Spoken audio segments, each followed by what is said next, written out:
यह पढ़ाया जाता है क्लासिफिकेशन में। तो क्लासिफिकेशन में सबसे पहला आता है व्हाट इज क्लासिफिकेशन। तो क्लासिफिकेशन का डेफिनेशन बचपन से आप सुनते आ रहे हैं। क्लासिफिकेशन का मतलब होता है ग्रुपिंग, ग्रुप करना, एक एक साथ 5-6 लोगों को ग्रुप बना करके एक साथ रखना। तो यहां पर हम लोग ग्रुपिंग किसका करेंगे, एलिमेंट्स का। किस आधार पे, प्रॉपर्टीज के आधार पे, on the basis of their properties,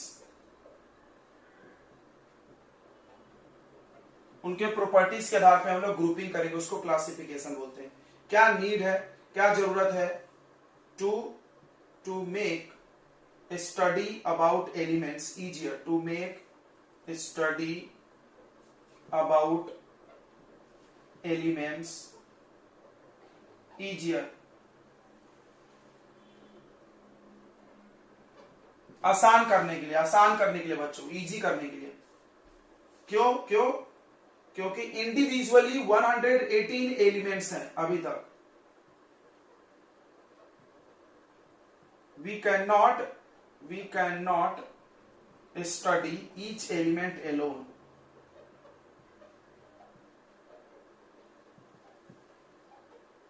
मतलब अकेला अकेला हम एक एक एलिमेंट के बारे में नहीं पढ़ सकते हैं। बात यह है, एक एक एलिमेंट के बारे में अकेले अकेले नहीं पढ़ सकते। एक एक गैंग के बारे में 10 ग्रुप बना लो, उसको हम लोग इजीली पढ़ सकते हैं। तो क्लासिफिकेशन करने के लिए बहुत सारे कोशिश किए गए। सबसे पहला क्लासिफिकेशन का था, फर्स्ट अटेम्प्ट था, वो था डोबर्नियर ट्राइड्स। क्या था, डोबर्नियर ट्राइड्स। सुने होगे तुम ये लॉ ऑफ ट्राइड्स बोलते हैं, लॉ ऑफ ट्राइड्स। तो तुमने सुना होगा ट्राइड्स किसको बोलते हैं। ट्राइड्स का मतलब ग्रुप ऑफ 3 एलिमेंट्स।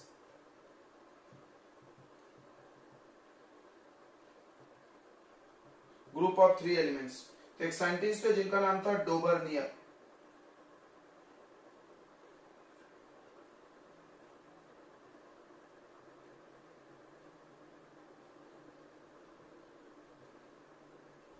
तो डोबर्नियर arrange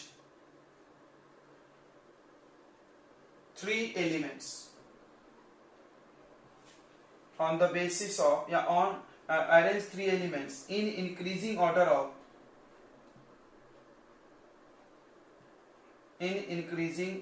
of their atomic mass।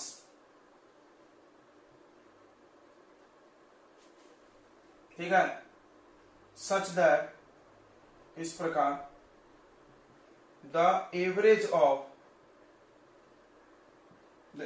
of atomic masses of first and third element is approximately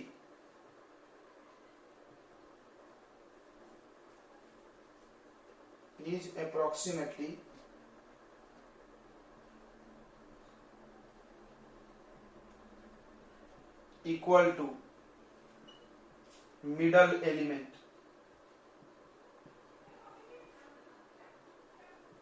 then अगर इतना होगा तब then the properties of 3 elements are same।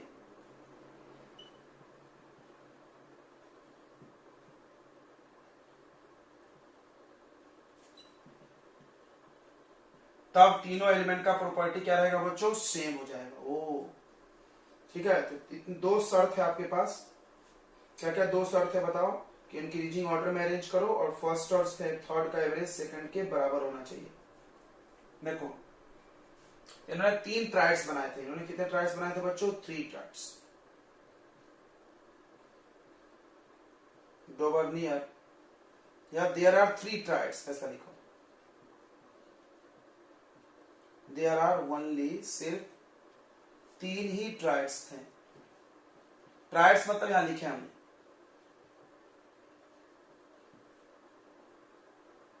3 he triads थे। ठीक है, ओके। कौन कौन 3 ट्राइड्स थे लिख देते हैं हम, ध्यान दें। तो पहला ग्रुप 1 में था, दूसरा ग्रुप 2 में और तीसरा ग्रुप 17 में। नए टेबल के हिसाब से देखो, आप हर चीज को नए टेबल से जोड़ लोगे तो इजीली आपको लर्न हो जाएगा। ठीक है, तो पहला ग्रुप 1 में था बच्चों, कौन कौन? लिथियम, सोडियम और पोटेशियम। ये ग्रुप 1 में है आपको अभी। इनका मास नंबर देखो 7, 23, 39। ये पहला ट्रायड था। आप देख सकते हो फर्स्ट और लास्ट का एवरेज 7 + 39/2 करो, किसके बराबर आ रहा? 23। मैं बोला था ना कि एवरेज बराबर आना चाहिए।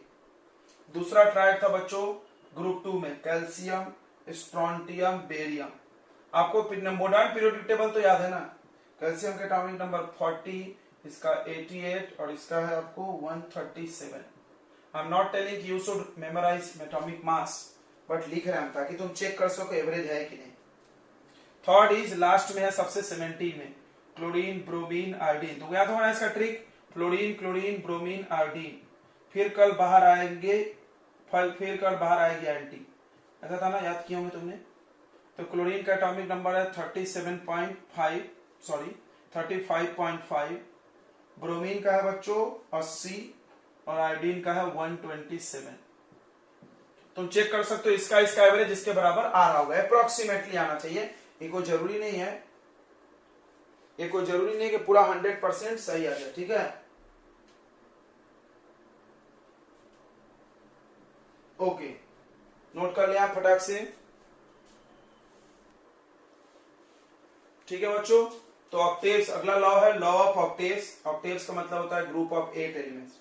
इसने भी क्या किया था, इन्होंने बोला था 8 एलिमेंट को अरेंज किया था इन्होंने, 8 एलिमेंट को। देखो ऐसे, देखो उस समय नोबल गैस की खोज नहीं हुई थी। उस समय जब ये लॉ बना था तो नोबल गैस की खोज नहीं हुई थी, इसलिए तुम नोबल गैस मत लिखना, बाकी तुम लाइन से लिखो एटॉमिक नंबर के साथ। देखो तो हाइड्रोजन पहला नहीं लिखे हमने, हाइड्रोजन बाद में आता है। उसके बाद लिथियम से हम चालू किए। देखो लिथियम 3 हो गया। एटॉमिक नंबर से हम लोग लिख रहे हैं, बट इन्होंने एक्चुअली मास को देख के लिखा था। लिथियम, उसके बाद कौन आता है? हाइड्रोजन, लिथियम, उसके बाद बताओ बेरिलियम, फिर बोरॉन, 5, 6 कार्बन, 7। तुम 8 ऐसे लिखना, फिर नीचे आ जाना, 8 का ग्रुप बनाना।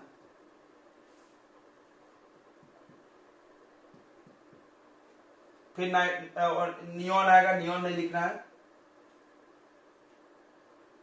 फिर आएगा sodium,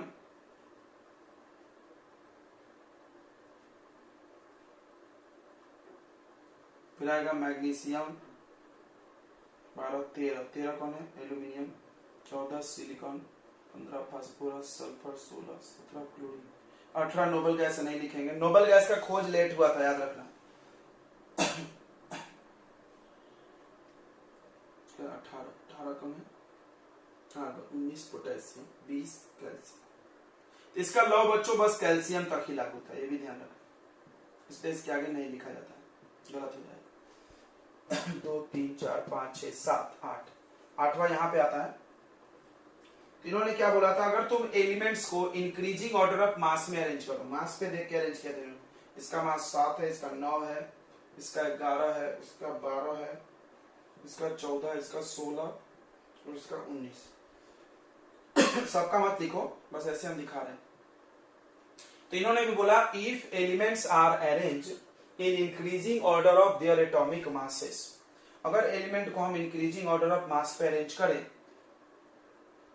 then the properties of every 8th element, हर 8वें एलिमेंट का प्रॉपर्टी, जहां से आप काउंट करो, जैसे यहां से 1, 3, 4, 5, 6, 7, 8 यहां पे आ रहा, यानी कुल मिला के एक लाइन में जो है उनकी बात करो, यानी एक ग्रुप में जो आ रहा है, तो एक ग्रुप में जो आ रहा है वो 8वें नंबर पे है, इसका 8वां ये है, इसका 8वां ये है, इसका 8वां ये है, कहीं गिन लो तो उनका प्रॉपर्टी सेम होगा, ठीक है। अच्छा, इसके पहले जो तुमने पढ़ा था ट्राइड्स वाला, वो ट्राइड्स वाला रूल क्यों फेल हो गया? कोई लिमिटेशन पूछते हैं, ड्रॉबैक्स, सबका ड्रॉबैक्स और लिमिटेशन पढ़ के रखो। तो ट्राइड्स वाला रूल सब पे लगता ही नहीं था। That law was not applicable to all elements, लिख सकते हो तुम, लिख लेना। हर लॉ का बच्चों तुमको ड्रॉबैक्स याद होना चाहिए, कमियां, खामियां, दोष, जो भी तुम बोलो, हर लॉ का आपको ड्रॉबैक आना चाहिए। What is drawback of law of triads? Law of tried का क्या ड्रॉबैक था, लिख लो आप।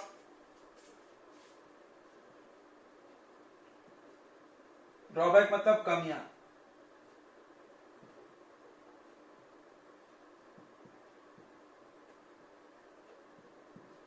पहला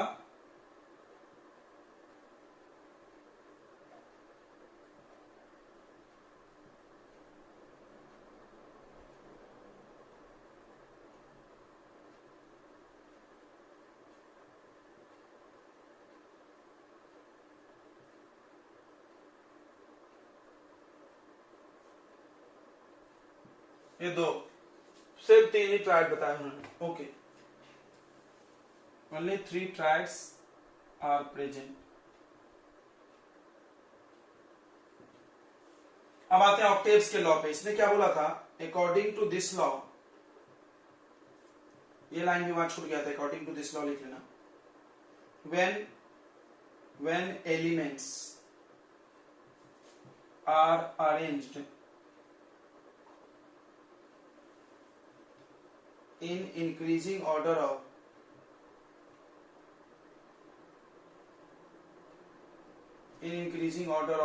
their atomic masses, when elements are arranged in increasing order of their atomic masses, then जब एलिमेंट को हम अरेंज करेंगे increasing order of atomic mass पे, then the properties of every eighth element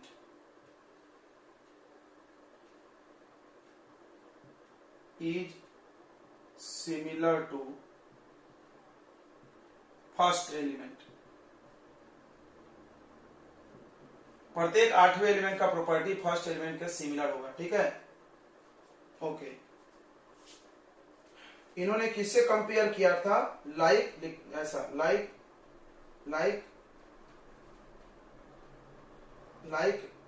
8 notes of music. इन्होंने music से compare कर दिया था। उन्होंने क्या बोला, जैसे म्यूजिक में सारे गामा पद नि सा होता है ना, तो सा प्लस 8वां सुर पहले के बराबर होता है, उसी तरह जैसा कि 8 नोट है म्यूजिक का, इन्होंने म्यूजिक से कंपेयर कर दिया था। चलो, इसका ड्रॉबैक्स लिख लिया, इसके ढेर सारे कमियां थी।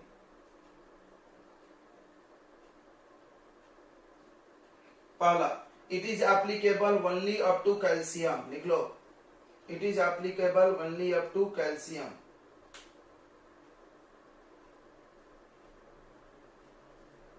It is applicable only up to calcium. ठीक है, ये सिर्फ कैल्शियम तक ही लागू है। नेक्स्ट पॉइंट में, it is not applicable to all elements. ये वही हो गया, रहने दो, एक ही पॉइंट। चलिए, उसके बाद आता है बच्चों Luther mayor. According to Luther Meyer, graph is plotted between physical or chemical properties of element and atomic mass. Physical and chemical properties of element and atomic mass. Then the elements present at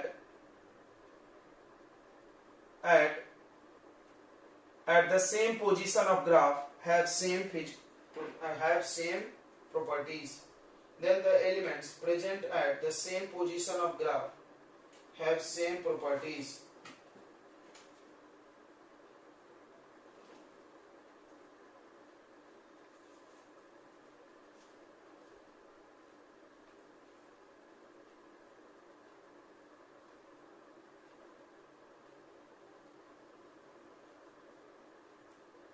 example में लिख लो,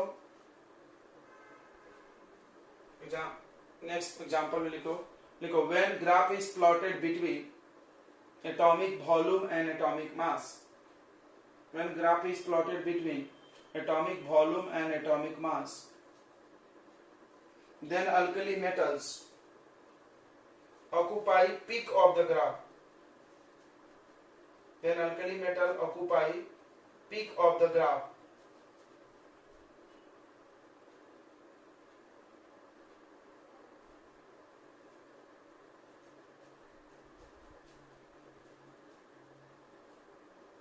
Halogens are present at the middle portion of graph.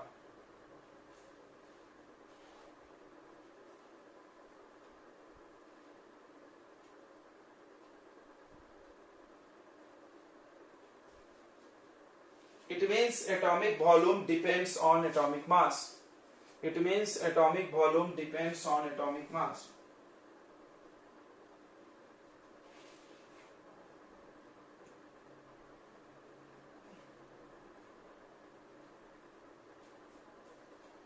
Okay.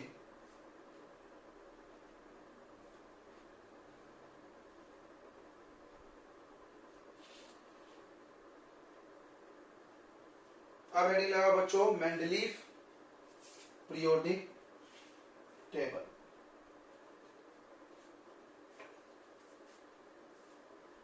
तो इसके बाद Mendeleev आए थे और Mendeleev ने भी इन्हीं के आइडिया पे काम किया। इन्होंने ग्राफ बना के काम किया। उन्होंने क्या किया, एक पेपर लिया, एक पेपर, और इस पेपर पे उन्होंने ऑक्साइड्स के फॉर्मूले लिखने चालू किए। ध्यान सुनो, जैसे मान लो हम 1 से 20 तक एलिमेंट लिखते हैं, थोड़ा समझना। जैसे लिथियम, बेरिलियम, बोरॉन,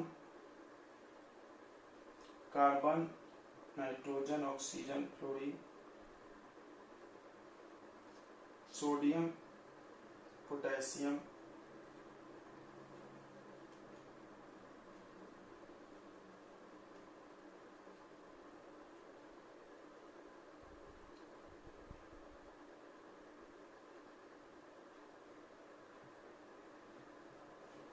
अब उन्होंने क्या किया, एलिमेंट्स के ऑक्साइड और हाइड्राइड का फॉर्मूला लिखा।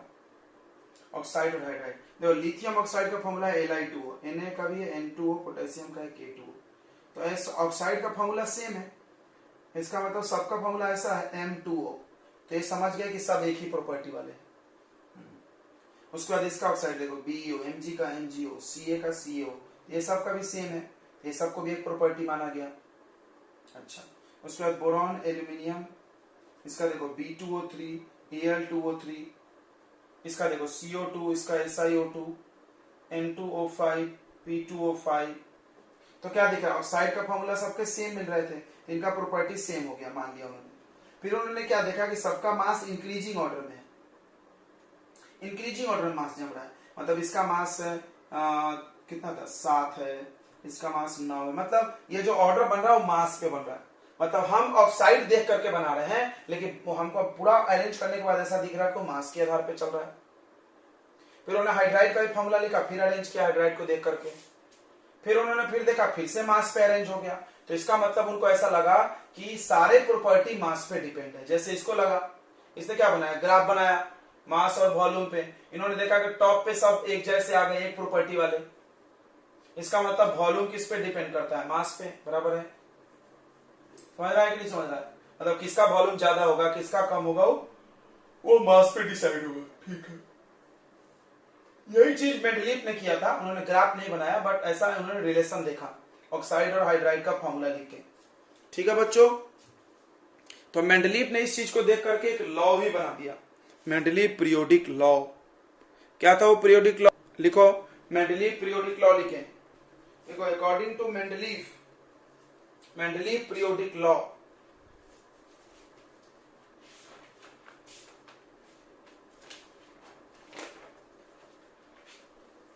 मेंडलीफ पीरियोडिक लॉ हेडिंग लगाएं।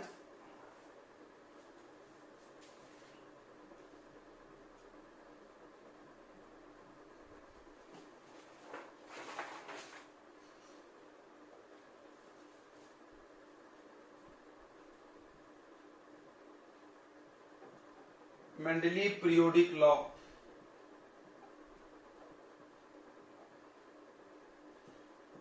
क्या पीरियोडिक लॉ, लिखो according to Mendeleev the physical and chemical properties of element, the physical और chemical properties of element are periodic function. देखो यहां एक वर्ड लिखा है पीरियोडिक। पीरियोडिक फंक्शन का मतलब, पीरियोडिक मतलब होता है which repeat after fix interval.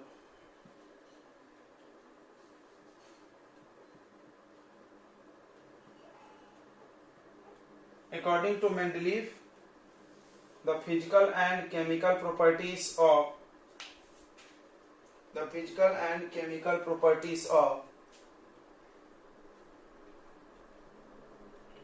every element are periodic function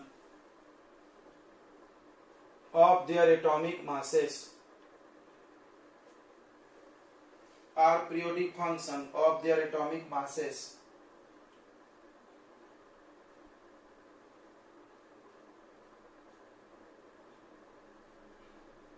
ठीक है, अगला पॉइंट पढ़ाया जाता है कि मेंडलीफ ने कौन से दो प्रॉपर्टी को यूज किए थे अपने टेबल में अरेंज करने के लिए।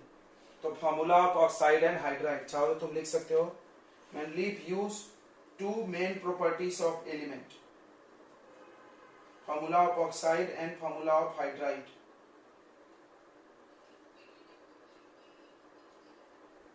पीरियोडिक फंक्शन का मतलब होता है which repeat after fix interval of time, ऐसा कोई भी चीज जो खास इंटरवल के बाद रिपीट हो जाए। मतलब देखो यहाँ पे क्या हो रहा था, जैसे ऐसा हो रहा था कि जैसे यहाँ से देखो, यहाँ से ऐसे चलते गए देखो, तुमने देखा था डोबर्नियर का वाला क्या था, ऐसे था ना। कल ना मेरे को याद दिलाना पीरियोडिक टेबल लाने के लिए, मैं तो बार बार ये लिख के ना मेरा टाइम बर्बाद हो रहा है। कल मेरे को याद दिलाना, मेरा पीरियोडिक टेबल है मेरे पास बड़ा सा, हम यहाँ ला के कोने में रख देंगे, फिर वहां से दिखाते जाएंगे। तो मान लो यहाँ मास, यहां से यहां तक मास का गैप 20 का है, तो 20 के बाद फिर से रिपीट हो गया, मतलब लिथियम का प्रॉपर्टी सोडियम के बराबर। फिर यहां से 20 लगभग 20-21 मास बढ़ो, फिर वापस आओ तो उसका प्रॉपर्टी पहले के जैसा, मतलब कुछ खास इंटरवल ऑफ मास के बाद देखते थे कि प्रॉपर्टी फिर वैसा हो जाएगा जैसा पहले था। हाँ, ये हुआ पीरियोडिक। देखो पीरियोडिक का मतलब क्या होता है, ये पेन को हम ऐसे झूला पीरियोडिक मोशन है, ये छोड़ दिए, ये गया फिर ये आया, इतने देर के बाद हमने देखा फिर से वापस वैसा ही आ गया जैसा पहले था। बराबर हुआ। पीरियोडिक का मतलब समझ गया ना, कोई भी ऐसा चीज जो फिर से अपने चीज प्रॉपर्टी को रिपीट कर ले जैसा वो पहले था। तो यहाँ पर भी वैसा उन्होंने देखा कि मास के कुछ खास इंटरवल के बाद फिर से वो वैसा ही बन जा रहा है जैसा वो पहले था। मतलब लिथियम की रिएक्टिविटी का ज्यादा है तो सोडियम की भी ज्यादा हो जाती थी। लिथियम देखो यहाँ पे टॉप पे है तो सोडियम भी टॉप पे। समझ में आ रहा है क्या? कुछ खास मास इंटरवल के बाद फिर से प्रॉपर्टी वही हो जाता था जो पहले था, इसीलिए उन्होंने नाम दिया पीरियोडिक फंक्शन। ऐसा कोई भी चीज जो रिपीट हो, जैसे साइन थीटा कॉस थीटा का वैल्यू पीरियोडिक होता है। क्या होता है, पढ़ते पढ़ते जाओ साइन 91, फिर वापस से फिर से 0 से 1 होगा 180 तक, ऐसा पढ़े हो ना तुमने। पीरियोडिक होते हैं, वो रिपीट होते रहते 0 से 1 के बीच में सारे वैल्यू घूमते रहते हैं। तो बहुत सारी चीजें हमारे लाइफ में पीरियोडिक है। जैसे जनवरी फरवरी पीरियोडिक है, हर साल में फिर से जनवरी आ जाता है। 2022 आएगा फिर से जनवरी आ जाएगा, 2023 आएगा फिर से जनवरी, तो मंथ पीरियोडिक होते हैं। सप्ताह में जो दिन है वो पीरियोडिक होते हैं। क्लियर हो गया पीरियोडिक का मतलब?